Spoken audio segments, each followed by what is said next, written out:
set of crack cocaine, right?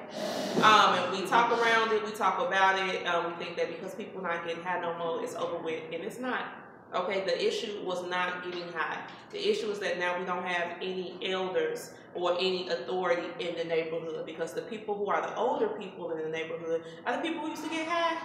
And so even if you been clean and you got a business and you got a house and you've been living, all we remember is that you stole the VCI in 1996. You hiked, right?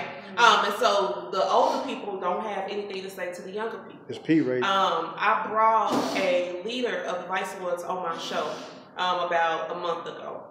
And I got a lot of feedback from the people here that was like, man, he ain't our chief. I don't know him. He ain't no chief. Because they don't know. You know what I'm saying? Because they are from a different generation. They don't understand that this man is a chief. And your big homie, big homie, big homie. This is who this man is. But because, again, there's no respect between the generations, we got people that are falling apart. We got everything falling apart. You can't check people. You can't tell nobody, watch your mouth. Pull your clothes up. That's inappropriate for here because there's no checks and balances. So our goal today was trying to figure out how we're going to bring these checks and balances back. How do you bring authority and honor back to the space? Because if they give us $1 trillion in resources, right? Because we know if they didn't put $1 billion over here, all the non-for-profits, all the investment zones, all the tax credits, all the and this is what we got. This is where we at. So the issue is not a lack of money. Westside people ain't never been broke. I'm going to say it again, Westside people ain't never been broke. Even when we left Mississippi, people came up here and got jobs. We're a flashy group of people up here. We like to show out. We like to eat good. We like to live. Y'all know how So what are we eating today? What we feeding? What are we eating today? And look, I checked the thing. We got some fried chicken, some dirty rice, some shrimp and grits, some sausages, and some string beans. That's what I saw. I don't know if I was supposed to peek, but they coming back with the plates. I keep seeing people moving up. Okay, P-Roll, what time are you gonna be on this week on the station? I'm gonna be on the station during the week, Monday through Friday, from 6 to 9 p.m. hosting the evening show, and then I'll be doing my regular show on Sunday from 5 to 6. So 10 hours this week. And she got a sharp mind. You know, she don't. And why do you push black accents? Because black people gotta have our standard. Y'all didn't really hear that voice. But no, black people gotta have our standard, right? We not a low people. We not a pitiful people. We not a broke people. We not a hurting people. We not impoverished people. We not a stupid people. We not a marginalized people. So they lied to your eyes to control your mind, put spells and hypnotize the mind. Tell about the trick of the world. Yes, they lying to us, right? Because we've been here first. We've been here the longest. I tell people I'm an 8th generation American. So when I travel the world, I tell people, you ain't never going to meet nobody more American than me. You see what I'm saying? Every time you see a freedman, you better know, trust, and believe you see the most American person you going to see. And everybody around the world know this. When I used to teach English to foreign professionals downtown at different colleges, they would say, okay, you taught us that book English, now teach us that black people English. That's what we want to know. We want to know real American English. We want to know what they're saying in the rap songs. That's what we want to know, right? Because black culture is America's greatest export. So everybody want to be like us, but in order to keep us from overshadowing the mainstream keep telling us that we low. But we not. We standing on top of them in every single way, in every single measure. What we allow people to do is come to us, take their best, right? So let's say they talk about how black foreigners are doing better than domestic foreigners, right? The true Americans, the black foreigners come over here, they get more money, they get more education. This is what's going on. They only send their best. To come to the United States, you got to be the best of the best of the best because it's the strongest country in the world. So they send their best compares themselves to our worst, and then they claim superiority. No.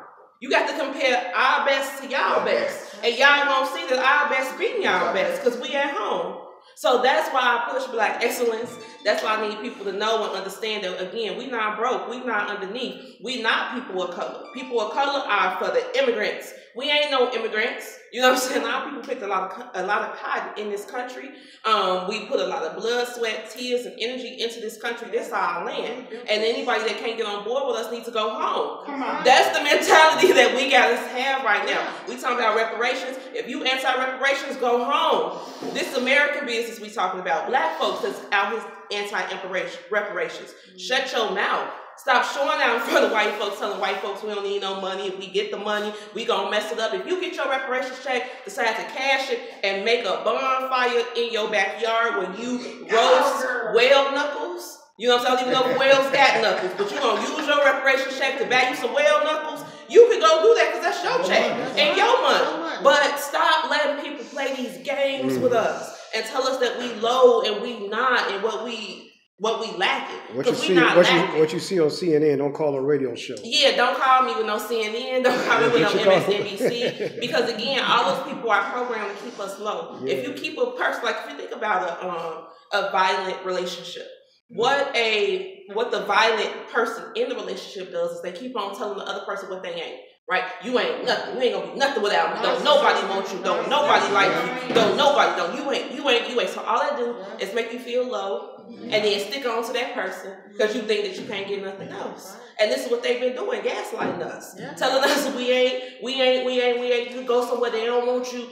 Foreigners don't like you. Woo, woo, woo. So then it keeps us in these little bitty boxes where they starve us and make us feel low. And I'm telling y'all, it's bigger than that. It's a bigger world. And two, this West Side, people need to stop selling their houses.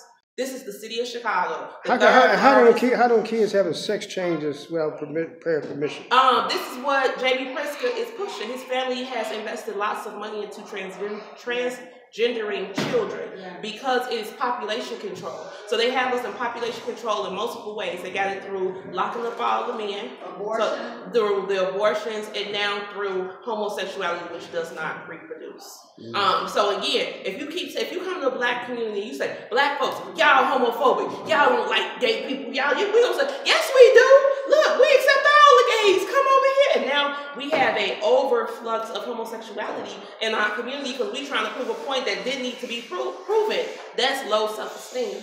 And that's what I'm saying. Like, if you get your self-esteem up, can't nobody come to you and tell you what you ain't, what you gonna do, what you thinking, how you ain't thinking, all that kind of stuff. We gotta know that this our country and we at home. And again, if you in our way, go home. You see what I'm saying? Do your 23andMe, find out where y'all from, and catch that flight. Because I'm dead serious. I'm dead serious because a lot of times for reparations, they'll tell us, well, we don't know who to pay. And I'm like, how y'all figure we don't know who we cancel? We don't know our history. Y'all know y'all history, but we don't know none of ours. So that's okay. Trace your history and go home and let us do our business. Again, we not foreigners in this place, and ain't nobody coming before us, and anybody trying to step in front of us, we got to pull them back. And you help them understand, and you get other Americans on board, meaning white folks, by making this a conversation about Americans. Because a lot of times we talk about us and we say black folks, black folks, black folks, and we are black folks. But if you start saying drug abuse is an American issue, gangs are an American issue, guns are an American issue, we can get their political power to come and help us accomplish our goals. And cigarettes, but if they keep on telling us that we not Americans, you 3/5 of human, the country don't want you, woo, this, that, and the third, this country will crash without us. This country love us. And that's why we got to start seeing ourselves as full Americans.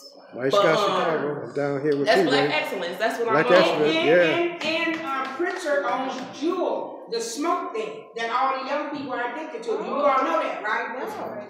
You all know that. Look it up. Juul, what? He owns the smoke,